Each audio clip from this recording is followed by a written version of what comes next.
Fifth question है कि a kite is flying at a height of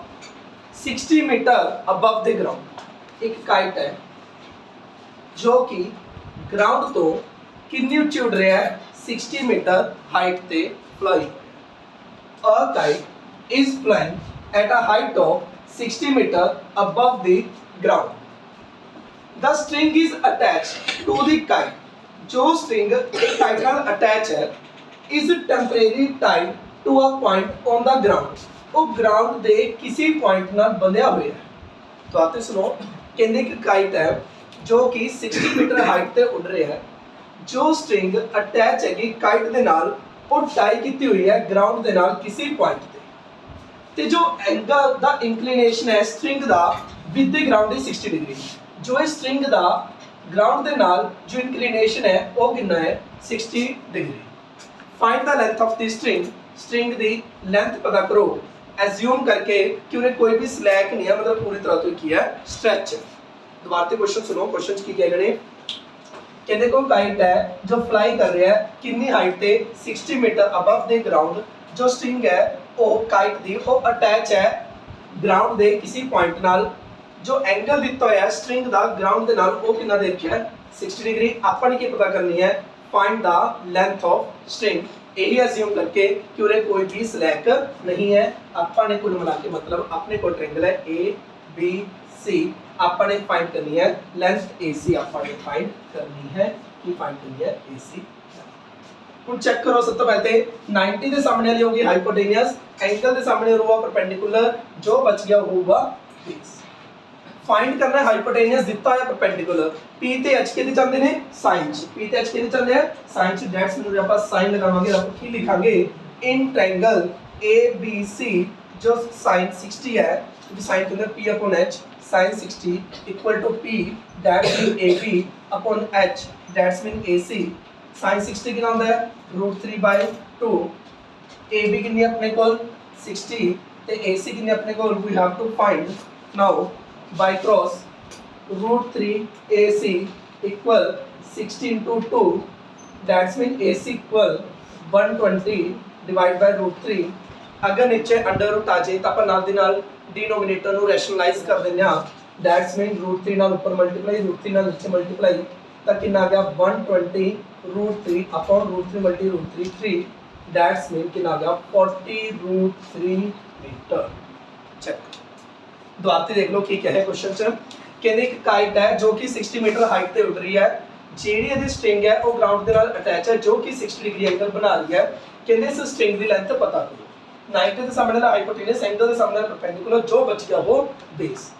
p ਦਿੱਤਾ ਹੋਇਆ h फाइंड करना है, p ਤੇ h ਕਿਹਦੇ ਚੱਲਦਾ sin ਚ। दैट्स मीन अपन sin 60 लगाया p upon h that's mean ab upon ac। now sin 60 equal to √3 upon 2, ab is given 60 and ac we have to find। now by cross ac equal to कितना आ गया 40 √3 metre. any doubt? good, write down। हाँ जी, sixth question है कहने a 1.5 metre tall boy is standing at some distance from 30 meter tall building। कोई 1.5 metre tall boy है, कोई 1.5 metre tall boy है, ध्यान नाल कला कला वर्ड पढ़ो। और 1.5 मीटर tall boy जो स्टैंडिंग है कुछ दूरी ते from a 30 metre tall building, और 30 मीटर tall building तो 30 मीटर tall building तो कुछ दूर खड़ा है। एनी गल समझ आ गई? एक 1.5 मीटर टॉल बॉय है और स्टैंडिंग है at some distance from the 30 metre tall building. वो कुछ दूर खड़े है किस तो 30 मीटर टॉल बिल्डिंग तो, कोई 30 मीटर टॉल बिल्डिंग है उस तो कुछ दूरी ते खड़ा है। And then the angle of elevation from his eyes to the top of the building, उसदी आईज तो बिल्डिंग दे टॉप दा जो एंगल ऑफ एलिवेशन है, हाँ जी इधर देखो, जो उसदी आईज तो बिल्डिंग दे टॉप दा जो एंगल ऑफ एलिवेशन है वो इंक्रीज कर जाता है किन्ने तो 30 तो 60 degree as he walk toward the building. जिमें जिमें वो बिल्डिंग दे नजदीक जा रहा है जो एंगल है वो 30 तो कितना हो जाता है 60 डिग्री हो जाता है। दोबारा से सुनो मैं तो पहला भी कहा सी क्वेश्चन समझिए मतलब आंसर समझिए सिर्फ क्वेश्चन समझना ही एक एज का है देखो अब 1.5 मीटर टॉल बॉय एक 1.5 मीटर टॉल बॉय है स्टैंडिंग एट सम डिस्टेंस जो कि कुछ दूर स्टैंडिंग है from the 30 metre tall building एक 30 मीटर टॉल बिल्डिंग तो कुछ दूरी ते खड़े है जो एंगल ऑफ एलिवेशन है from his eyes to the top of building उसदी आईज तो बिल्डिंग दे टॉप दा जो एंगल ऑफ एलिवेशन है वो इंक्रीज कर जाता है 30 टू 60 कदों इंक्रीज कर जाता है ਜਦੋਂ ਉਹ ਬਿਲਡਿੰਗ ਦੇ ਨਜ਼ਦੀਕ ਆਉਂਦਾ ਹੈ ਮਤਲਬ ਪਹਿਲਾਂ ਕਿਤੇ ਉਸਦਾ ਜੋ ਐਂਗਲ ਆਫ ਐਲੀਵੇਸ਼ਨ ਸੀ ਉਹ 30 ਡਿਗਰੀ ਸੀ ਲੇਕਿਨ ਜਿਵੇਂ ਹੀ ਉਹ ਬਿਲਡਿੰਗ ਦੇ ਥੋੜੀ ਨਜ਼ਦੀਕ ਆਇਆ ਤਾਂ ਜੋ ਉਹਦਾ ਐਂਗਲ ਆਫ ਐਲੀਵੇਸ਼ਨ ਹੈ ਉਹ ਕਿੰਨਾ ਬਣ ਗਿਆ 60 ਡਿਗਰੀ ਬਣ ਗਿਆ ਓਬਵੀਅਸ ਜੀ ਗੱਲ ਆਪਾਂ ਇਹ ਵੀ ਸਮਝ ਸਕਦੇ ਹਾਂ ਜਿਵੇਂ ਜਿਵੇਂ ਆਪਾਂ ਬਿਲਡਿੰਗ ਦੇ ਨਜ਼ਦੀਕ ਜਾਂਦੇ ਹਾਂ ਮੰਨ ਲਓ ਮੈਂ ਉਰੇ ਖੜਿਆ ਜਿਵੇਂ ਜਿਵੇਂ ਮੈਂ ਦੀਵਾਰ ਦੇ ਨਜ਼ਦੀਕ ਜਾਵਾਂ ਆਪਾਂ ਨੂੰ ਗਰਦਨ ਉਨੀ ਹੀ ਉੱਚੀ ਕਰਕੇ ਉਸ ਨੂੰ ਦੇਖਣਾ ਪਊਗਾ मतलब कि ये व्यक्ति जिन्नी जिन्नी यदि नजदीक जा रहे हैं उन्नी ही उसने अपनी गर्दन उच्ची करनी होगी उसने देखने वास्ते जिवें कोई बड़ी सारी बिल्डिंग है दूरों तो आप देख रहे हैं आराम नाल देख रहे हैं लेकिन जिवें जिवें उहदे कोल जांदे जावांगे आपां नूं उपर करके गर्दन देखनी होगी ते इन्हां ने की किया दुआती स्टेटमेंट पढ़ो अब 1.5 मीटर टॉल बॉय एक 1.5 मीटर टॉल बॉय है वो स्टैंडिंग है एट सम डिस्टेंस जो कि कुछ डिस्टेंस पे खड़े है from a 30 metre tall building 30 metre tall building तो जो एंगल ऑफ एलिवेशन है उसदी आइज दा बिल्डिंग दे टॉप दा उसदी आइज तो बिल्डिंग दे टॉप दा जो एंगल ऑफ एलिवेशन है वो 30 तो 60 हो जाता है 30 तो 60 हो जाता है कदों ਜਦੋਂ ਉਹ ਬਿਲਡਿੰਗ ਦੇ ਟੁਆਰ ਆਉਂਦਾ ਹੈ ਐਜ਼ ਹੀ ਵਾਕ ਟੁਆਰ ਦਾ ਬਿਲਡਿੰਗ ਜਦੋਂ ਬਿਲਡਿੰਗ ਦੇ ਨਜ਼ਦੀਕ ਆਉਂਦਾ ਹੈ ਜੋ ਐਂਗਲ ਹੈ ਉਹ 30 ਡਿਗਰੀ ਹੁੰਦਾ ਹੈ 60 ਹੋ ਜਾਂਦਾ ਹੈ ਉਹ ਤੱਕ ਸਮਝਾਉਂਦੇ ਹੋਏ क्वेश्चन समझा गया इंग्लिश पढ़नी आ गई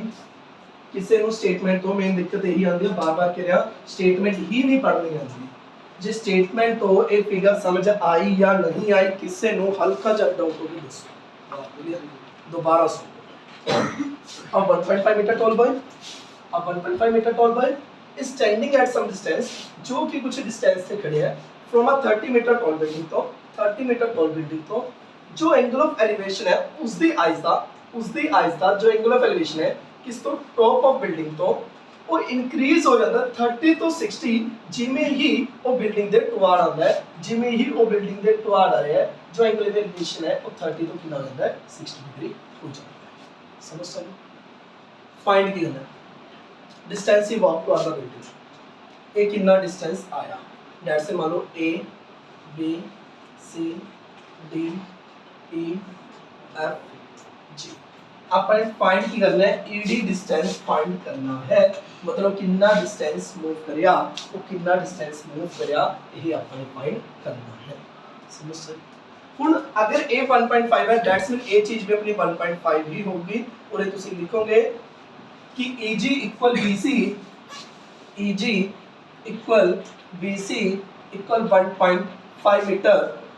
ये 30 मीटर से ਜਿਹਦੇ ਚ 1.5 मीटर है दैट्स मीन जो ए चीज बच गई ये कितनी बच लूगी 28.5 मीटर मतलब जो AB है वो किਵੇਂ फाइंड करेंगे नहीं जो AB है वो किਵੇਂ फाइंड करेंगे AC minus BC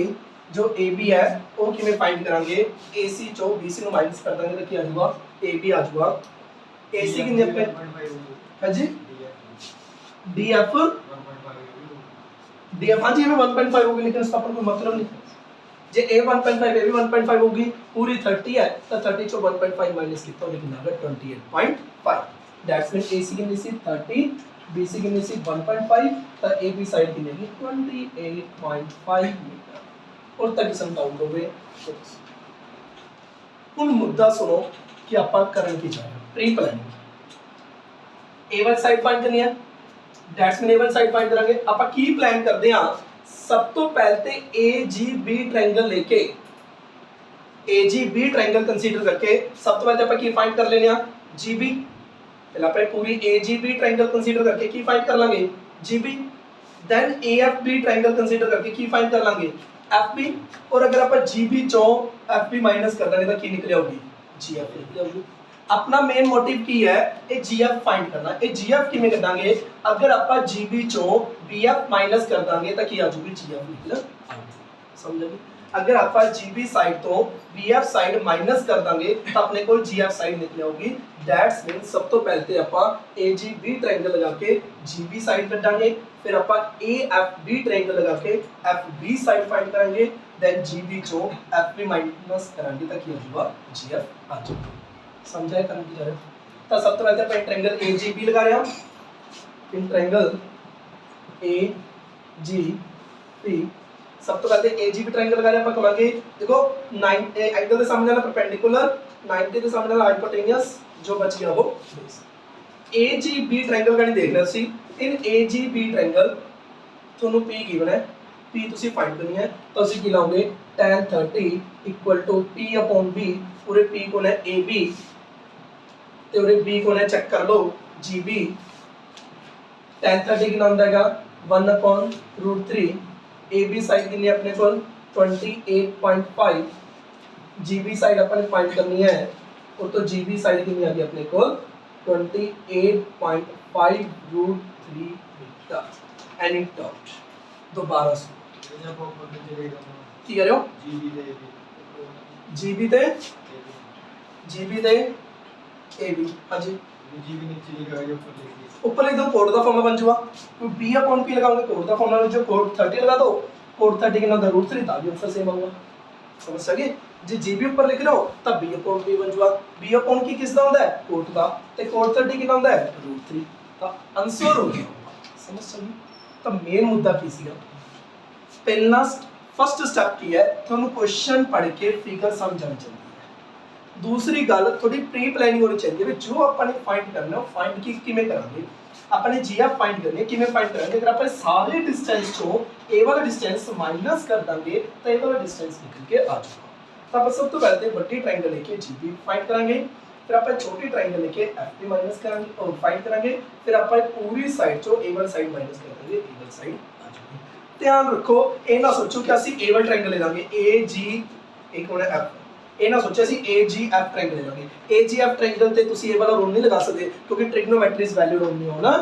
right angle triangle, but in triangle AGF none of the angle is right angle. इस ट्रायंगल ਦੇ ਵਿੱਚ ਕੋਈ ਵੀ एंगल ਤੁਹਾਡੇ ਕੋਲ 90 डिग्री नहीं है। तो इस करके सब तो पहले ट्रायंगल AGB लगा के की फाइंड करनी GB। ਹੁਣ AFB ट्रायंगल लगा के इन ट्रायंगल AFB ਹੁਣ ਆਪਾਂ ਕੀ ਲਗਾ ਰਿਹਾ ਜੋ tan 60 ਹੈ P/B ਹੈ, P ਕੋਲ ਹੈ AB ਤੇ B ਕੋਲ ਹੈ BF। ਹੁਣ tan 60 ਕਿੰਨਾ ਹੁੰਦਾ √3, AB ਕਿੰਨਾ ਆਪਣੇ ਕੋਲ 28.5, BF ਆਪਣੇ फाइंड करनी है। नाउ बाय क्रॉस अगर कर देंगे तब तो जो BF है वो किसके इक्वल आ जाएगी 28.5 अपॉन √3। अगर नीचे रूट आ जाए तो अपन आधे की कर देंगे इसमें रैशनलाइज कर देंगे। दैट्स मीन √3 ना ऊपर मल्टीप्लाई √3 ना नीचे मल्टीप्लाई, तो आंसर कितना आ चुका है 28.5 √3 अपॉन 3। इन इधर कटिया 3 9 जा 27, 3 5 जा 15, कितना गया 9.5 √3। तो अपने को कितना गए 9.5 √3। अपना मेन मोटिव से GF फाइंड करना। GF आप किमें फाइंड करांगे GB चो अगर BF माइनस कर दोगे, GB चो अगर BF माइनस कर दोगे तो GF निकल आऊगी। GB साइड कितनी है GB साइड हाँ सी 28.5 √3 ते BF साइड कितनी अपने को 9.5 √3। अगर इन्ना दा माइनस करते हैं तो आंसर कितना आ रहा है अपने को 28 से 9 माइनस कितना 19, आंसर आ गया 19 √3 मीटर। मतलब जो वो पर्सन है कितना डिस्टेंस मूव कर रहा है 19 √3 मीटर डिस्टेंस लेवल। तो अपन ये दिखा सब तो पहले बड़ी ट्रायंगल लेके अपने GB फाइंड की, फिर छोटी ट्रायंगल लेके BF माइनस की और फाइंड की, फिर GB चो BF नो माइनस करता तो GF फाइंड हो। Any doubt?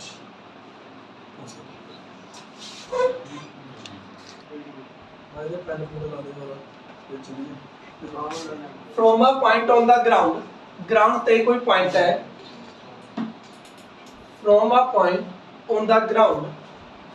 the angle of elevation of the bottom and top of a transmission tower fixed at the top of 20 meter high building इन्होंने की है from a point on the ground ते कोई point है जो angle of elevation है किसका bottom दा ते टॉप दा किदे बॉटम ते टॉप दा टावर दे वो टावर कितने है फिक्स है कितने फिक्स है टॉप ते किदे टॉप ते 20 मीटर हाई बिल्डिंग दे हुन उल्टे शेड करो एक 20 मीटर हाई बिल्डिंग है एक 20 मीटर हाई बिल्डिंग है उसके टॉप ते एक टावर है उसके टॉप ते एक टावर है जो एंगल ऑफ एलिवेशन है बॉटम दा ते टॉप दा ऑफ द ट्रांसमिशन टावर उसके बॉटम दा ते टॉप दा उसके बॉटम दा ते उसके टॉप दा जो एंगल ऑफ एलिवेशन है वो कितना दिता है 45 डिग्री एंड 60 डिग्री रिस्पेक्टिवली सब तो पहले ते बॉटम दिता सी इस करके बॉटम दा एंगल है गया 45 ते जो उस तो बाद दिता सी टॉप दा एंगल है 60 डिग्री दोबारा स्टेटमेंट सुनो कि किस प्रकार बनूंगी from a point on the ground ते कोई पॉइंट है ध्यान नाल स्टेटमेंट सुनो कि कल्ला कल्ला word from a point on the ground ते कोई पॉइंट है जो एंगल ऑफ एलिवेशन है of the bottom and top of transmission tower angle of elevation किसदा बॉटम दा ते टॉप दा किसदे बॉटम ते टॉप दा ट्रांसमिशन टावर दे और टावर किथे है फिक्स है किथे फिक्स है टॉप ते केदे टॉप ते 20 मीटर हाई बिल्डिंग दे स्टेटमेंट नु पहला सीधा पढ़या करो फिर उल्टा पढ़या करो कोई 20 मीटर हाई बिल्डिंग है उसके टॉप ते कोई टावर फिक्स है उसके टॉप दा ते बॉटम दा अपन एंगल ऑफ एलिवेशन दिता हुआ है फर्स्ट दिता सी बॉटम ता बॉटम पहले फोटो रिस्पेक्टिवली है रिस्पेक्टिवली वर्ड का मतलब क्या है जेदे बारे पहला क्या गया ओदा एंगल पहला हुआ जेदे बारे बाचो क्या गया ओदा एंगल बाचो इन्होंने क्या है कि जो बॉटम का एंगल है वो 45 है ते जो टॉप का एंगल है वो 60 है जो बॉटम का एंगल है देखो टावर है ए वाला वो तो लेके उल्टे के टावर है टावर के बॉटम का एंगल कितना है 45 डिग्री तो दे टॉप का एंगल कितना है 60 डिग्री अगर बाय चांस तुम फिर भी कई बार कंफ्यूज होंगे तो ये भी देख सकते हो कि ऑब्वियस गल है जिन्ना ज्यादा अपन ऊपर देखना पो उन्नी ज्यादा एंगल घुमाना पो गर्दन का और जिन्ना अपन ऊंचा देखना पो उतना ही ज्यादा अपन गर्दन ऊंची करनी पो एक तो उड़े देखना पूरे देखना है पूरे अपन 45 डिग्री एंगल से देख लांगे और देखने तो अपन 60 डिग्री एंगल से देखेंगे समझ सकते हो स्टेटमेंट समझाई सारा किसा डाउट में क्लियर हुन उस तो बाद मुद्दा की है टावर की हाइट करनी है ए बी सी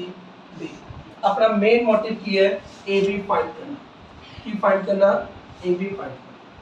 हुन पहला प्री प्लानिंग देखो कि ए बी साइड किवें फाइंड करना सब तो पहले देखो ए बी साइड किवें फाइंड करना ध्यान तो ना पीसी साइड दिखती है पहले मैं बीसीडी ट्रायंगल लेके in triangle BCD A BCD triangle लेके बीसी साइड दिखती हुई है सब तो पहले अपन डीसी साइड फाइंड करना है बीडीसी ट्रायंगल लेके पहला अपन बीसी साइड दिखती हुई है पहला अपन की फाइंड कर लेंगे डीसी जो तो डीसी साइड अपने को आ गई तो ट्रायंगल एसीडी लेके अपन की फाइंड कर लेंगे पूरी एसी फाइंड मुद्दा सुनो अपने एबी फाइंड करनी है एबी किवें फाइंड करांगे पहला अपन पूरी पता नहीं चलती है ध्यान नाल सुन अपन किवें करांगे मैंने एबी फाइंड करनी है मैं सोचा एबी किवें फाइंड करा अगर मैं पूरी फाइंड करना मेनू बीसी का पता ही है मैं एसी तो बीसी माइनस करता तो एबी साइड आ जाऊगी जेडी की फाइंड करनी है मतलब अपना मेन मोटिव किया हुन एसी फाइंड करना एसी किवें फाइंड करिए मेरे इस ट्रायंगल की कोई भी साइड की बनी तब की प्री प्लानिंग की सब तो पहले बीसीडी ट्रायंगल च इस साइड की हेल्प नाल ए वाली साइड कड्डी फिर इस साइड की हेल्प नाल ये पूरी साइड कड्डी पूरी साइड चो ए माइनस कर देंगे तो ए बी साइड आ जाएगी समझ आया जिन्होंने नहीं समझ आया वो दोबारा से सुन लो कि ए बी साइड आप किवें सोची किवें स्टेप चलिए आराम नाल सोचो बिल्कुल ठंडे दिमाग नाल तुसी ए बी फाइंड करनी है तुसी सोचो कि ए बी हमें क्या फाइंड करनी किसी ट्रायंगल चाहता रहा क्यों ना मैं एसी फाइंड करना अगर एसी फाइंड करना बीसी तो है कि एसी तो बीसी माइनस करांगे भी आ जाऊगा हुन एसी की मैं फाइंड करा इस ट्रायंगल की कोई साइड तो दित्ती नहीं मैनू फिर मैं सोचा क्यों ना इस ट्रायंगल की हेल्प नाल ए साइड दित्ती मैं ए साइड फाइंड करना तो आप सब तो पहले बीडीसी ट्रायंगल लगा के डीसी साइड फाइंड कर लांगे फिर एसीडी ट्रायंगल लगा के एसी फाइंड कर लांगे फिर एसी चो बीसी माइनस कर देंगे एबी साइड आ जाएगी और लिख दे जरा फिर देखो जिसमें ना समझाया हुए सब पहले अपन की कर रहे हैं हम in triangle BCD in triangle BCD तो परपेंडिकुलर दिता है बेस पता करना है जो tan 45 है वो किसके कोल है P अपॉन B दे P किन्ना हो रहा BC साइड ते B कोल है अपना DC साइड tan 45 किन्ना अपने कोल 1 BC साइड किन्ने 20 ते DC side we have to find now DC equal to 20 metre तो अपने कोल DC किन्नी आ गई 20 ਹੁਣ DC 20 आ गई ਹੁਣ अपना मेन मोटिव ਕੀ है AC फाइंड करना ਹੁਣ AC कैसे फाइंड करेंगे वो देखो इन ट्रायंगल ACD जो tan 60 है वो किसके इक्वल है P अपॉन B दे मतलब AC अपॉन DC दे tan 60 कितने अपने को √3 AC अपने फाइंड करनी है DC कितनी अपने को 20 तो जो AC साइड है वो कितनी आ गई अपने को 20√3 और चेक करो पूरी AC साइड आ चुकी है 20√3 और एक मेजर मिस्टेक देखियो जो बहुत ही ज्यादा सिली मिस्टेक ये पूरी 20√3 है ये 20 है कई जने कहेंगे ये 20√3 है ये 20 है ते √3 बच गई ये काम ना कर दियो कि कदे कह दो क्यों बड़ी है 20√3 निचली है 20 इदी चो माइनस कितना √3 आ गया ऐसा नहीं होता ठीक है ਤੁਸੀਂ ਸਮਝੋਗੇ ਅਸੀਂ ਪਾਗਲ ਥੋੜਾ ਨਾ ਗਲਤੀ ਕਰਾਂਗੇ ਲੇਕਿन ਇਹ ਕਰਦੇ ਨਹੀਂ तो इस चीज ਨੂੰ ਅਵੋਇਡ ਕਰਿਓ 20√3 जो 20 में माइनस नहीं होगा क्यों नहीं माइनस हो सकता क्योंकि पूरे जो इरेशनल पार्ट है वो सेम नहीं है एडिशन या सबट्रैक्शन उदी हो सकती है ਜਦੋਂ ਉਹਨਾਂ ਦਾ इरेशनल जो पार्ट है वो ਕੀ ਹੈਗਾ सेम है ਤਾਂ ਇਹ ਦੋਨਾਂ ਦੀ ਮਾਈਨਸ ਨਹੀਂ ਹੋ ਸਕਦੀ ਆਪਣਾ ਮੇਨ ਮੋਟਿਵ ਕੀ ਸੀਗਾ AB ਸਾਈਡ ਫਾਈਂਡ ਕਰਨਾ AB ਕਿਵੇਂ ਫਾਈਂਡ ਕਰਾਂਗੇ AC ਚੋਂ BC ਮਾਈਨਸ ਕਰਕੇ AC ਹੈਗੀ ਹੈ 20√3 BC ਹੈਗੀ ਹੈ 20 That's mean 20 कॉमन लेके √3 minus 1 meter our final answer समझ अपन कितना की है पहले आप टेबल ट्रायंगल लेके BC साइड फाइंड की है फिर आप बड़े ट्रायंगल लेके AC फाइंड की है AC आ गई BC है गया AC जो BC माइनस कितना है AB फाइंड नोट इट मेरे में तो ठीक है 8th क्वेश्चन है किन्ने अ स्टैचू 1.6 मीटर टॉल तो स्टैचू है 1.6 मीटर टॉल जो कि स्टैंड है किसके टॉप ऑफ पेडेस्टल होते हैं पेडेस्टल ਕੀ ਹੁੰਦਾ ਹੈ ਜਿਸ ਦੇ ਉੱਤੇ ਸਟੈਚੂ ਖੜਾ ਹੁੰਦਾ ਹੈ ਲਾਈਕ ਐਜ਼ ਆਪਾਂ ਜਿਵੇਂ ਆਪਣੇ ਮੰਡੀ ਦੇ ਵਿੱਚ ਸਟੈਚੂ ਵਗੈਰਾ ਲੱਗੇ ਹੋਏ ਨੇ ਜੋ ਨੀਚੇ ਬਣਿਆ ਹੈ ਸਟੈਚੂ ਦੇ ਨੀਚੇ ਉਸ ਨੂੰ ਕੀ ਬੋਲਿਆ ਜਾਂਦਾ ਹੈ ਪੈਡੈਸਟਲ ਇਹਨਾਂ ਨੇ ਕੀ ਬੋਲਿਆ ਇੱਕ ਪੈਡੈਸਟਲ ਦੇ ਉੱਤੇ ਇੱਕ ਸਟੈਚੂ ਬਣਿਆ ਤੇ ਉਸ ਦੀ ਲੈਂਥ ਕੀ ਦਿੱਤੀ ਹੈ 1.6 ਪਿਛਲੇ ਕੁਐਸਚਨ ਚ ਕੀ ਸੀਗਾ ਤੁਹਾਨੂੰ 20 ਮੀਟਰ ਹਾਈ ਬਿਲਡਿੰਗ ਦਿੱਤੀ ਸੀ ਉਸ ਦੇ ਉੱਤੇ ਇੱਕ ਟਾਵਰ ਸਟੈਂਡ ਸੀਗਾ ਇਸ ਦੇ ਵਿੱਚ ਉਲਟਾ ਕੰਮ ਕਰਤਾ ਇਹਦੇ ਵਿੱਚ ਉੱਪਰਲੀ ਚੀਜ਼ ਦੀ ਹਾਈਟ ਦਿੱਤੀ ਹੈ ਨਿਚਲੀ ਚੀਜ਼ ਦੀ ਹਾਈਟ ਨਹੀਂ ਦਿੱਤੀ कोई स्टैचू है 1.6 मीटर टॉल जो कि स्टैंड है on the top of pedestal पे टॉप पे एक स्टैचू स्टैंड है from a point on the ground पे किसी पॉइंट तो from a point on the ground the angle of elevation of the top of statute जो angle of elevation है top of statute दा वो कितना है अपने को 60 degree and from the same point और उसी पॉइंट तो जो एंगल ऑफ एलिवेशन है किसका top of pedestal they top दा केन चाहे स्टैचू दे बॉटम दा केन गल इको ही है क्योंकि पेडिस्टल दा टॉप भी यही है ते स्टैचू दा बॉटम भी यही है the angle of elevation of the top of the pedestal is 45 degree ए वाला एंगल दिखता है 45 degree find the height of the pedestal that's mean we have to find BC side हम सुनो क्या पहला क्वेश्चन समझा लो इनर की क्या है कि कोई स्टैचू है 1.6 मीटर टॉल जो कि एक पेडिस्टल उत्ते स्टैंड है स्टैचू दे टॉप दा जो एंगल दिता है 60 डिग्री ते पेडिस्टल दे टॉप दा जो एंगल दिता है वो कितना दिता है 45 डिग्री हुन पिछले क्वेश्चन च की होया सीगा ਤੁਹਾਨੂੰ ए वाली साइड गिवन सी ए वाली साइड गिवन सी इस दी हेल्प नाल अपने ए वाली साइड फाइंड कर ली सी ਇਹ ਪੂਰੀ ਸਾਈਡ ਦੀ ਹੈਲਪ ਨਾਲ ਆਪਾਂ ਨੇ ਪੂਰੀ ਸਾਈਡ ਫਾਈਂਡ ਕਰਨੀ ਸੀ ਜਦੋਂ AC ਫਾਈਂਡ ਹੋ ਗਿਆ ਸੀ ਤਾਂ AC ਚੋਂ BC ਸਾਈਡ ਮਾਈਨਸ ਕਰਕੇ AB ਸਾਈਡ ਫਾਈਂਡ ਹੋ ਗਈ ਸੀ ਪਿਛਲੇ ਕੁਐਸਚਨ ਚ ਆਪਾਂ ਨੇ ਇਹੀ ਕਹਾਣੀ ਕੀਤੀ ਸੀ ਕਿ ਤੁਹਾਨੂੰ BC ਸਾਈਡ ਗਿਵਨ ਸੀ ਮਤਲਬ BC ਸਾਈਡ ਦੀ ਹੈਲਪ ਨਾਲ ਤੁਸੀਂ DC ਸਾਈਡ ਫਾਈਂਡ ਕਰਨੀ ਸੀ ਫਿਰ DC ਦੀ ਹੈਲਪ ਨਾਲ AC ਫਾਈਂਡ ਕਰਨੀ ਸੀ ਫਿਰ AC BC ਕਰਕੇ AB ਸਾਈਡ ਆ ਗਈ ਸੀ ਲੇਕਿਨ ਇਸ ਕੁਐਸਚਨ ਚ ਤੁਹਾਨੂੰ ਇਸ ਟ੍ਰਾਇੰਗਲ ਦੀ ਕੋਈ ਵੀ ਪੂਰੀ ਦੀ ਪੂਰੀ ਸਾਈਡ ਨਹੀਂ ਦਿੱਤੀ पूरे दोनों कोई भी तुसी एवे ट्रायंगल पूरी इस प्रकार नहीं ले सकते कि ਤੁਹਾਨੂੰ ਇੱਕ ਸਾਈਡ ਗਿਵਨ ਤਾਂ ਇਹ ਜਿਹੇ ਕੁਐਸਚਨ 'ਚ ਆਪਾਂ ਕੀ ਕਰਾਂਗੇ, ਆਪਾਂ a ਵਾਲੀ ਸਾਈਡ ਨੂੰ ਸਮਥਿੰਗ ਕੁਝ ਵੀ ਮੰਨ ਲੈਣਾ, ਆਪਾਂ ਨੇ ਕੀ ਮੰਨ ਲਿਆ x, ਕੀ ਮੰਨ ਲੈਣੇ ਆਪਾਂ x। ਸਭ ਤੋਂ ਪਹਿਲੇ ਆਪਾਂ a ਵਾਲਾ ਟ੍ਰਾਇੰਗਲ ਲਾ ਦਿੰਦੇ ਹਾਂ, ਇਨ ਟ੍ਰਾਇੰਗਲ ADC, ਕੁਛ ਨਾ ਕੁਛ ਚੈੱਕ ਕਰ ਲੈਂਦੇ ਹਾਂ, ਕਿਉਂਕਿ ਆਪਣੇ ਕੋਲ ਕੁਝ ਵੀ ਕਰਨ ਨੂੰ ਨਹੀਂ ਹੈ, ਆਪਣੇ ਕੋਲ ਸਿਰਫ ਇਹੀ ਹੈ ਕਿ ਆਪਾਂ ਟ੍ਰਾਇੰਗਲਾਂ ਉੱਤੇ ਟ੍ਰਿਗਨੋਮੈਟਰੀ ਰੇਸ਼ੀਓਜ਼ ਲਗਾ ਸਕਦੇ ਹਾਂ, ਤਾਂ ਆਪਾਂ ਉਹੀ ਕਰਦੇ ਹਾਂ। ਸਭ ਤੋਂ ਪਹਿਲੇ ਟ੍ਰਾਇੰਗਲ ADC ਉੱਤੇ ਜੋ ਕਰ ਸਕਦੇ ਹਾਂ ਉਹ ਕਰਦੇ ਹਾਂ, ਫਿਰ ਟ੍ਰਾਇੰਗਲ BDC ਉੱਤੇ ਜੋ ਕਰ ਸਕਦੇ ਹਾਂ ਉਹ ਕਰਦੇ ਹਾਂ, ਫਿਰ ਐਟ ਲਾਸਟ ਦੇਖਦੇ ਹਾਂ ਕੁਝ ਬਣਦਾ ਹੈ ਕਿ ਨਹੀਂ ਬਣਦਾ। ਸਭ ਤੋਂ ਪਹਿਲੇ ਇਨ ਟ੍ਰਾਇੰਗਲ ADC ਜਾਂ AC ਜਾਂ ਮਰਜ਼ੀ ਕਰੋ, ACD ਟ੍ਰਾਇੰਗਲ ਦੇ ਵਿੱਚ ਜੋ tan 60 ਹੈ ਉਹ ਕਿਸ ਦੇ ਇਕੁਅਲ ਹੈ, P/B ਦੇ, P मतलब जो AC है अपॉन B मतलब जो DC है, tan 60 कितना है √3, जो AC साइड है, जो AC साइड है चेक करो कितनी है, ये 1.6 है, ये x है, तो पूरी AC साइड कितनी आएगी 1.6 प्लस x, जो AC साइड है वो कितनी आएगी 1.6 प्लस x। ਤੇ ਜੋ DC ਸਾਈਡ ਹੈ ਉਹ ਕਿੰਨੀ ਹੈ ਚੈੱਕ ਕਰੋ, DC ਸਾਈਡ ਆਪਣੇ ਕੋਲ ਨਹੀਂ ਹੈ, ਮੈਂ DC ਨੂੰ DC ਹੀ ਪੁੱਟ ਕਰ ਐਨੀ ਗੱਲ ਸਮਝ ਆ ਗਈ। ਸਭ ਤੋਂ ਪਹਿਲੇ ਜਸਟ ਆਪਾਂ ਨੇ ACD ਟ੍ਰਾਇੰਗਲ ਲਗਾਈ ਹੈ, ਜਿਸ ਚ ਆਪਾਂ ਲਿਖਿਆ ਜੋ tan 60 ਉਹ ਕਿਸ ਦੇ ਇਕੁਅਲ ਹੈ P/B, AC upon DC, AC ਕਿੰਨੀ ਆਪਣੇ ਕੋਲ 1.6 plus x ਤੇ DC ਨੂੰ ਆਪਾਂ ਨੇ DC ਹੀ ਰੱਖਿਆ। ਉਸ ਤੋਂ ਬਾਅਦ ਹੁਣ ਸੇਮ ਐਸ ਆਪਾਂ ਇਨ ਟ੍ਰਾਇੰਗਲ BCD ਲਗਾ ਦਿੰਦੇ ਆ, ਫਿਰ ਜਿਹਦਾ ਕੁਝ ਬਣਦਾ ਕਿ ਨਹੀਂ ਬਣਦਾ। ਇਨ triangle BCD here tan 45 equal P/B, BC upon DC, tan 45 कितने अपने कोल 1, BC साइड कितने अपने कोल x ਤੇ अपॉन कौन है, ਹੁਣ ਚੈੱਕ ਕਰ ਲਓ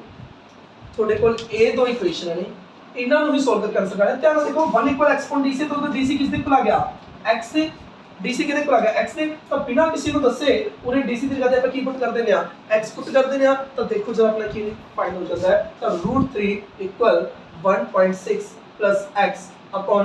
x, ਤਾਂ ਉਹ ਬਾਈ ਕ੍ਰੋਸ x ਨਾਲ x ਨਾਲ ਕੱਟਦੇ ਹੋ ਕਿਉਂਕਿ ਪੂਰੇ ਚ ਨਹੀਂ ਆਏ, ਤਾਂ ਕਿੰਨਾ ਗਿਆ √3x equal 1.6 plus x, इधर x प्लस उधर माइनस चला गया, √3x minus x equal 1.6, x common आ गया, अंदर आ गया √3 minus 1 equal 1.6, तो x किस इक्वल आ गया 1.6 अपॉन √3 minus 1। ਐਨੀ ਗੱਲ ਸਮਝ ਆਈ ਜਾਂ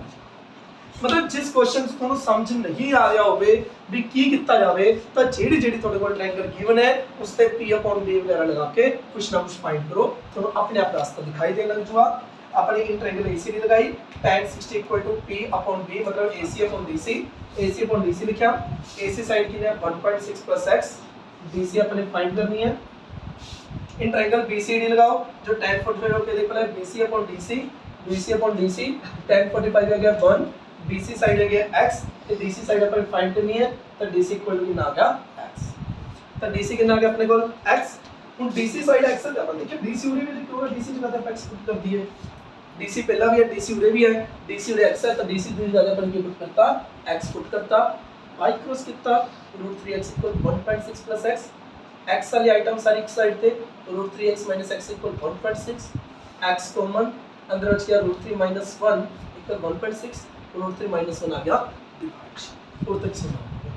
और ये क्या है, पहला हम ਆਪਾਂ डिनोमिनेटर ਨੂੰ ਰੈਸ਼ਨਲਾਈਜ਼ ਕਰਦੇ ਆ, डिनोमिनेटर में रैशनलाइज करते हैं, मतलब अपना जो x साइड है वो कितनी आई है 1.6 अपॉन √3 minus 1, इन्हें रैशनलाइज कर दो √3 plus 1 upon √3 plus 1, now 1.6 into √3 plus 1 नीचे क्या गया a minus b, a plus b, √3 का स्क्वायर 3, 1 का स्क्वायर 1, एट लास्ट आ गया 1.6 √3 plus 1 अपॉन 2, एट लास्ट आ गया 0.8 √3 plus 1 meter, that's all।